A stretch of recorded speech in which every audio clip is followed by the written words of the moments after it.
सो cell membrane के बाद सबसे इंपॉर्टेंट क्या है, साइटोप्लाज्म। ओके, सो साइटोप्लाज्म जो होता है वो एक जेली लाइक सब्सटेंस है जो कि सेल मेम्ब्रेन यानी कि प्लाज्मा मेम्ब्रेन और न्यूक्लियस के बीच में प्रेजेंट होता है, जिसके ऊपर क्या होता है, अलग अलग ऑर्गेनल्स फ्लोट करता है। ठीक है, सो साइटोप्लाज्म एक जेली लाइक सब्सटेंस है, it is jelly like substance present between the cell membrane and the nucleus. Okay, और इसके ऊपर काफ़ी अलग अलग ऑर्गेनल्स, ठीक है, फ्लोट करता है। ठीक है, तो ऑर्गेनल्स क्या होता है, सेल के अंदर काफ़ी अलग अलग क्या होता है, ऑर्गन लाइक स्ट्रक्चर होता है सेल के अंदर, तो उसको ऑर्गेनल्स बोलते हैं। Okay, so for example mitochondria, Golgi apparatus, Golgi bodies, ribosomes etcetera. ठीक है, these are the examples. Next nucleus. ठीक है, न्यूक्लियस बहुत इंपॉर्टेंट कंपोनेंट है। This is the controlling centre, ये जो है कंट्रोल करता है, पूरा सेल को कंट्रोल करता है। जैसे कि ह्यूमन बॉडी को कौन कंट्रोल करता है, ब्रेन, राइट, तो उसी तरह सेल को कंट्रोल करता है न्यूक्लियस। ठीक है, तो न्यूक्लियस में सबसे इंपॉर्टेंट क्या है, न्यूक्लियर मेम्ब्रेन। न्यूक्लियर मेम्ब्रेन क्या होता है, जैसे कि सेल का एक मेम्ब्रेन है उसी तरह न्यूक्लियस का भी एक मेम्ब्रेन होता है। ठीक है, तो न्यूक्लियस का जो मेम्ब्रेन होता है वो क्या होता है, न्यूक्लियर मेम्ब्रेन। इसमें एक पोर्स प्रेजेंट होता है। ठीक है, it is a porous in nature and it allows the movement of materials between the cytoplasm and the inside the nucleus. मतलब क्या कि न्यूक्लियर मेम्ब्रेन किस तरह से बना हुआ है, ध्यान से सुनो। न्यूक्लियर मेम्ब्रेन में पोर्स प्रेजेंट है। ठीक है, काफ़ी पोर्स प्रेजेंट है, जिसकी वजह से क्या होता है, काफ़ी चीज़ आना जाना उसमें पॉसिबल है। ठीक है, काफ़ी चीज़ों का आना जाना पॉसिबल है। तो न्यूक्लियस के अंदर और एक इंपॉर्टेंट चीज़ है, न्यूक्लियस। ठीक है, न्यूक्लियस क्या होता है, एक तरह से ये न्यूक्लियस का न्यूक्लियस है। मतलब क्या, न्यूक्लियस के सेंटर में प्रेजेंट होता है और इसके अंदर क्रोमोसोम होता है। ठीक है, और क्रोमोसोम के अंदर क्या होता है, जीन होता है। जीन क्या होता है, कोई भी पेरेंट्स का कैरेक्टर्स जो पास होता है ना बच्चे में, वो पेरेंट्स का कैरेक्टर्स पास बच्चे में इसलिए होता है क्योंकि उसके पास जीन होता है। ठीक है, जीन्स की वजह से ही these are responsible for the passing of characters, these are responsible for inheritance. मतलब क्या, ये सब transfer of characters from parents to offspring के लिए ये रेस्पॉन्सिबल होता है। ठीक है, ओके, नेक्स्ट हम लोग को पढ़ना है सबसे पहले प्रोकैरियोटिक और यूकैरियोटिक। ओके, सो हम लोग को पढ़ना क्या है, प्रोकैरियोटिक एंड यूकैरियोटिक। प्रोकैरियोटिक क्या होता है, यूकैरियोटिक क्या होता है, ध्यान से सुनो। प्रोकैरियोटिक मीन्स क्या होता है अपना, प्रीमिटिव न्यूक्लियस। मतलब क्या कि ऐसा न्यूक्लियस, ऐसा ऑर्गेनिज्म जिसके पास न्यूक्लियस जो है काफ़ी प्रीमिटिव तरीका है। ठीक है, प्रीमिटिव का मतलब क्या होता है, ध्यान से सुनो। प्रीमिटिव का मतलब होता है काफ़ी ओल्ड वर्जन है। ठीक है, मतलब उसमें ज़्यादा फीचर्स नहीं, ज़्यादा कैरेक्टरिस्टिक्स नहीं, ज़्यादा सिग्निफिकेंस उसका नहीं है। ठीक है, और यूकैरियोटिक में क्या होता है, यूकैरियोटिक में काफ़ी अच्छा उसका फीचर्स है। ठीक है, काफ़ी ज़्यादा सिग्निफिकेंस है। तो all organisms other than bacteria, ठीक है, बैक्टीरियाज को छोड़कर, ब्लू ग्रीन एल्गी को छोड़कर, ये सब क्या है, बाकी सब जितना भी ऑर्गेनिज्म है, ब्लू ग्रीन और बैक्टीरिया को छोड़कर जितना भी ऑर्गेनिज्म है, सबका क्या होता है, सब क्या होता है, यूकैरियोट्स होता है। मतलब क्या, उसका जो न्यूक्लियस है वो काफ़ी एडवांस्ड है। ठीक है, फॉर एग्जांपल, ठीक है, इसका एग्जांपल जो है जितना भी एनिमल्स है सबको इसका एग्जांपल में आएगा। ठीक है, सिर्फ किसको छोड़कर, ब्लू ग्रीन एल्गी और बैक्टीरिया को छोड़कर। ठीक है, सो अब तुम लोग को ये बताना है कि ह्यूमन बीइंग, ठीक है, ह्यूमन बीइंग जो होगा ना, तुम्हारा ह्यूमन बीइंग जो होगा वो किस में आएगा। ठीक है, ह्यूमन बीइंग किस में आएगा वो तुम लोग को बताना है, ये तुम लोग को कमेंट में बताना। ओके, चलो नेक्स्ट। सो देखो, एक और इम्पॉर्टेंट स्ट्रक्चर है सेल के अंदर, वैक्यूल। ठीक है, तो वैक्यूल क्या करता है, प्लांट सेल और एनिमल सेल दोनों में वैक्यूल प्रेजेंट होता है, लेकिन प्लांट सेल में बड़ा वैक्यूल प्रेजेंट होता है, एक ही बड़ा present, single and big. Okay, single and big vacuole present होता है प्लांट सेल में। और एनिमल सेल में क्या होता है, छोटा छोटा बहुत सारा होता है। ठीक है, स्मॉलर होता है और काफ़ी ज़्यादा होता है, मच यानी कि ज़्यादा होता है। ठीक है, समझ में आया।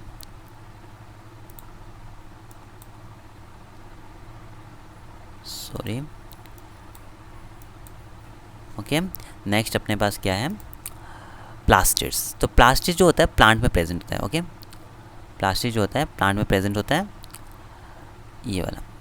ठीक है, ये क्या है, ये एक तरह का साइटोप्लाज्म में लीफ लाइक स्ट्रक्चर, मतलब कलर्ड लीफ लाइक स्ट्रक्चर है जो कि प्लास्टिड होता है। ठीक है, अब प्लास्टिड अलग अलग टाइप का हो सकता है। ठीक है, प्लांट्स में, जैसे कि क्लोरोप्लास्ट। ठीक है, क्लोरोप्लास्ट में क्या होता है, क्लोरोफिल होता है। क्लोरोफिल की वजह से क्या होता है, क्लोरोफिल की वजह से फोटोसिंथेसिस पॉसिबल होता है। ठीक है, अब हम लोग क्या पढ़ने वाले हैं, comparison between plant cell and animal cell. ठीक है, क्लोरोप्लास्ट के बारे में बता दिया। ठीक है, क्लोरोप्लास्ट में क्लोरोफिल होता है, क्लोरोप्लास्ट में क्लोरोफिल होता है, जिसकी वजह से फोटोसिंथेसिस पॉसिबल होता है।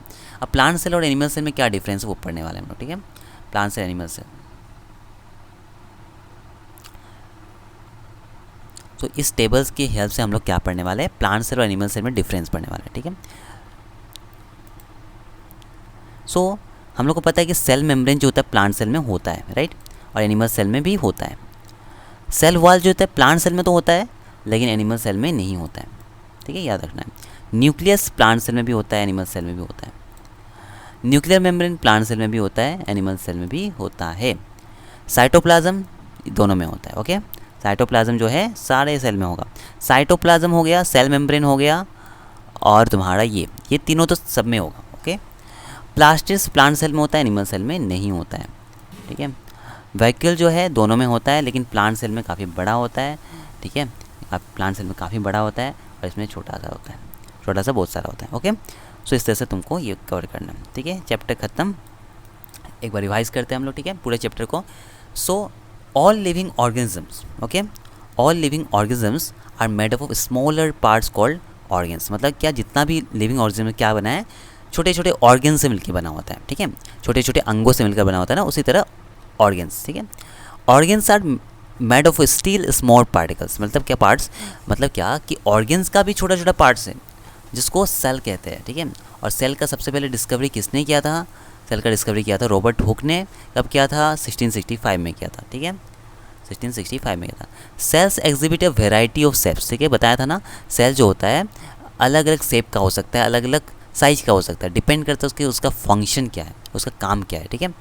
नंबर ऑफ सेल्स जो होता है varies from organism to organism. जो नंबर ऑफ सेल्स होता है वो हर एक इंडिविजुअल्स में, हर एक ऑर्गेनिज्म्स में वेरी कर सकता है। इंडिविजुअल तो नहीं, तुम्हारा अलग अलग ऑर्गेनिज्म में अलग अलग नंबर ऑफ सेल्स होता है, ठीक है। For example single cellular organism में सिंगल सेल होगा, मल्टी सेलुलर में काफ़ी ज़्यादा सेल होगा, ह्यूमन में ट्रिलियंस ऑफ सेल्स होता है, बताया था ना, ठीक है। Some cells are big enough to seen with the unaided eye, ठीक है। कुछ सेल्स जो होता है मतलब बिना मतलब उसका अनेड आई से भी हम लोग देख सकते हैं, ठीक है, अनेडेड आई से भी देख सकते हैं, ठीक है, बिना किसी हेल्प से भी हम लोग देख सकते हैं। जैसे कि हैन का एग, ठीक है, हैन का एग जो है काफ़ी बड़ा है ना, ठीक है, हैन का एग काफ़ी बड़ा है लेकिन वो एक सिंगल सेल है, ठीक है, सॉरी सिंगल सेल नहीं है, वो सेल्स है, ठीक है। तो जो कि हम लोग सेल्स को हम लोग बाहर से देख पा रहे हैं, सिंगल बिना किसी माइक्रोस्कोप के देख पा रहे हैं, तो उसका एग्जाम्पल ये हो जाता है। सम ऑर्गेनिज्म्स आर सिंगल सेल, ठीक है, कुछ ऑर्गेनिज्म क्या होता है सिंगल सेल का होता है और कुछ काफ़ी ज़्यादा सेल्स का होता है, ठीक है, सिंगल सेलुलर और मल्टी सेलुलर सेल्स का। अच्छा, the single cell of the unicellular organism performs basic functions perform by the well. तो सिंगल सेलुलर ऑर्गेनिज्म के बारे में यहाँ पे बता रहा है, जो सिंगल सेलुलर ऑर्गेनिज्म होता है वो जो बेसिक फंक्शंस लाइफ के लिए जो एसेंशियल है, ठीक है, न्यूट्रिशन, ट्रांसपोर्टेशन, रेस्पिरेशन, एक्सक्रीशन, ठीक है, ये सारा फंक्शन सिंगल सेलुलर का सेल कर सकता है, हमारे बॉडी में भी कर सकता है, लेकिन किसी किसी ऑर्गेनिज्म जैसे कि एमीबा वगैरह में उतना ही काफ़ी होता है। लेकिन कोई भी सेल का 3 मेन कंपोनेंट्स, ये क्वेश्चन आ सकता है, ठीक है, क्या क्या होता है, सेल का मेम्ब्रेन होता है, ठीक है, उसके बाद साइटोप्लाज्म होता है, उसके बाद क्या, न्यूक्लियस होता है, ठीक है, ये तीनों का काम बता चुका है। सेल मेम्ब्रेन का काम क्या है, प्रोटेक्शन, ठीक है, वो सेल को प्रोटेक्शन प्रोवाइड करता है, प्रोटेक्शन प्रोवाइड करता है, वो क्या होता है, सेमी ट्रांसपेरेंट टाइप का होता है, मतलब जो चीज़ को चाहे उसको अंदर जा सकता है, जिस चीज़ का ज़रूरत है उसको अंदर जा सकता है, ठीक है। उसके बाद फिर क्या, सेमी परमेबल इन नेचर होता है, ओके। अच्छा, उसके बाद फिर या फिर बोल सकते सेलेक्टिव परमेबल होता है, ठीक है। सेलेक्टिव परमेबल मतलब क्या, जिस चीज़ों को अंदर जाने देना है उसको जाने देगा, नहीं तो नहीं जाने देगा, और जिसको बाहर निकलना है जाने देगा। साइटोप्लाज्म क्या एक तरह का लिक्विड है जो कि जिसके अंदर अलग अलग ऑर्गेनल्स प्रेजेंट होता है। न्यूक्लियस क्या है, कंट्रोलिंग सेंटर, न्यूक्लियस के बारे में चलो और बात करता है। Nucleus is separated from the cytoplasm by a nuclear membrane, ठीक है। तो न्यूक्लियस के पास एक न्यूक्लियर मेम्ब्रेन होता है जो कि साइटोप्लाज्म से उसको सेपरेट करता है, okay. Cells without well organised nucleus, that means lacking nuclear membrane, मतलब ऐसा सेल जिसके पास न्यूक्लियर मेम्ब्रेन नहीं होता है उसको प्रोकैरियोटिक सेल बोलता है, ठीक है। सो यहाँ पे मेरा एक ये चीज़ छूट गया था, ये जो न्यूक्लियर मेम्ब्रेन होता है ये इसमें प्लांट सेल में न्यूक्लियर मेम्ब्रेन नहीं होगा, ओके, प्लांट सेल में नहीं होगा, एनिमल सेल में एक मिनट सॉरी प्लांट सेल में होगा, एनिमल सेल में भी होगा, लेकिन अगर कुछ ऑर्गेनिज्म प्रोकैरियोटिक होता है तो उसमें नहीं होगा, ओके। तो इसका मतलब क्या होगा, प्लांट सेल भी क्या है, यूकैरियोट्स, ठीक है, लेकिन कुछ प्रोकैरियोट्स भी होता है, ठीक है, इसलिए मैं कन्फ्यूज़ हो गया था। Plant cell differ from the animal cell in having an additional layer around the cell membrane termed cell wall. So cell wall क्या है? सेल वॉल का डेफिनेशन यहाँ पे गिवन है। सेल वॉल एक एडिशनल लेयर है, ठीक है। सेल वॉल क्या है? एक एडिशनल लेयर है किसमें प्रेजेंट होता है? प्लांट सेल में प्रेजेंट होता है, सिर्फ प्लांट सेल में, okay. Coloured bodies called plastids. Plastids जो होता है कलर्ड बॉडीज होता है, ठीक है, वो सिर्फ प्लांट सेल में पाया जाता है। Green plastids containing chlorophylls are called chloroplast, ठीक है। तो क्लोरोप्लास्ट क्या है? These are the green plastids containing chlorophylls.